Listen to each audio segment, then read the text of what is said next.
এবার আরাকান আর্মির দখলে চলে গেল ভারত সীমান্ত।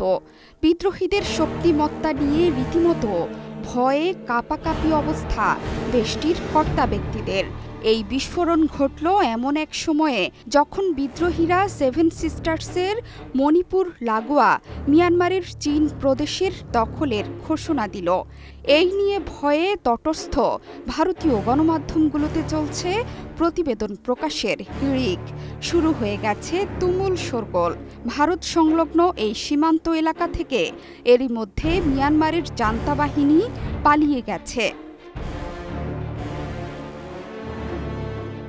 চীন প্রদেশের সীমান্ত দিয়ে নতুন করে মণিপুরে আরাকান আর্মির সশস্ত্র যোদ্ধাদের অনুপ্রবেশের শঙ্কায় উত্তাল ভারত। মিয়ানমারের এই চীন প্রদেশেই থাকে সেই দেশটির কুকি সম্প্রদায়ের বাসিন্দারা। একমাত্র ওয়ালটন এসি দিচ্ছে 1 বছরের রিপ্লেসমেন্ট গ্যারান্টি। এমনিতেই মণিপুর রাজ্যের অস্থিরতা, তার উপর সীমান্তের নিয়ন্ত্রণ বিদ্রোহী গোষ্ঠীর হাতে চলে যাওয়ায় উদ্বেগে পুরো ভারত। বিদ্রোহীদের বড় জয়ের খবর নিশ্চিত করে মিয়ানমারের সংবাদ মাধ্যম ইরাবতী জানিয়েছে, চীন প্রদেশের 85% এখন বিদ্রোহী জোটের দখলে। সামরিক জান্তা সরকারের বাহিনীকে হটিয়ে থাইল্যান্ড এবং চীনের সীমান্তবর্তী এলাকার বড় অংশ কয়েক মাস আগেই নিয়ন্ত্রণে নেয় বিদ্রোহী জোট। চলতি মাসের শেষে বৃহত্তম বিদ্রোহী সশস্ত্র গোষ্ঠী আরাকান আর্মির নেতৃত্বে বিদ্রোহী জোট দখলে নিয়েছিল বাংলাদেশ সীমান্তের রাখাইন প্রদেশ। এবার মণিপুর সীমান্ত চলে গেল আরাকান আর্মির দখলে। জান্তা বিরোধী নতুন জোট চীন ব্রাদারহুডের শরিক ইয়াও ডিফেন্স ফোর্স সাগাইন অঞ্চলে সক্রিয় ইয়াও আর্মি এবং মনিওয়া পিপলস ডিফেন্স ফোর্স চীন প্রদেশ দখলের লড়াইয়ে গুরুত্বপূর্ণ ভূমিকা নিয়েছে বলে দাবি করছে ইরাবতী।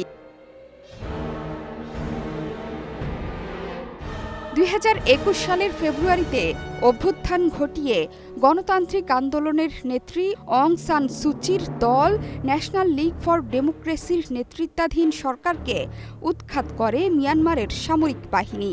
শুরু হয় সামরিক জান্তার শাসন। তার 2.5 বছরের মাথায় 2023 সালের নভেম্বর থেকে সে দেশের 3 বিদ্রোহী গোষ্ঠী Ta'ang national liberation army, Arakan army এবং মিয়ানমার ন্যাশনাল ডেমোক্রেটিক অ্যালায়েন্স আর্মির জোট 3 ব্রাদারহুড অ্যালায়েন্স বাহিনীর বিরুদ্ধে শুরু করে অপারেশন 1027।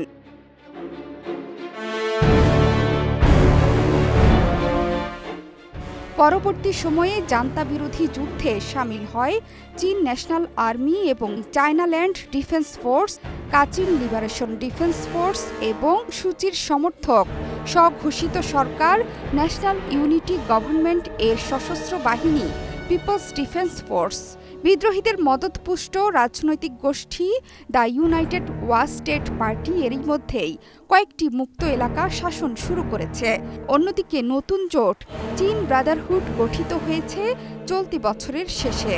ক্ষমতা দখলের 4র্থ বর্ষপূর্তির 2 মাস আগেই এবার বিদ্রোহী বাহিনীর ঘেরাটোপে পড়ে গেল জান্তা বাহিনী।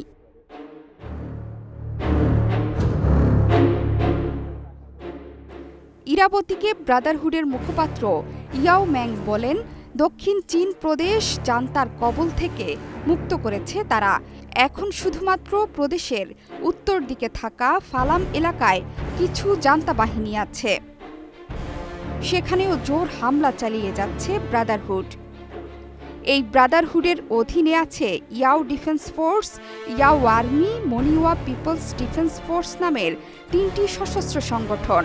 এছাড়া দক্ষিণ চীন প্রদেশের রাজধানী হাখা, ফালাম, টেদিম এবং থান্টল্যাঙ্গের শহুরে অঞ্চলে কিছু জান্তা বাহিনী আছে। তবে পালেটওয়া, মাটুপি, কানাপেলেট, মিন্দাত এবং ক্রোনজাং শহরগুলোতে জান্তা বাহিনীর পুরোপুরি পতন ঘটেছে। এই আবহে মিন্দাত থেকে 13 জন রাজনৈতিক বন্দীকেও মুক্ত করা হয়েছে বলে জানিয়েছে চীন ব্রাদারহুড।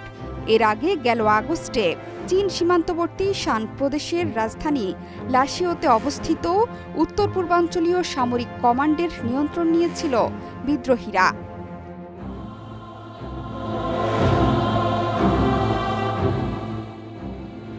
জোহরা চৌধুরী সেতু, ৭১।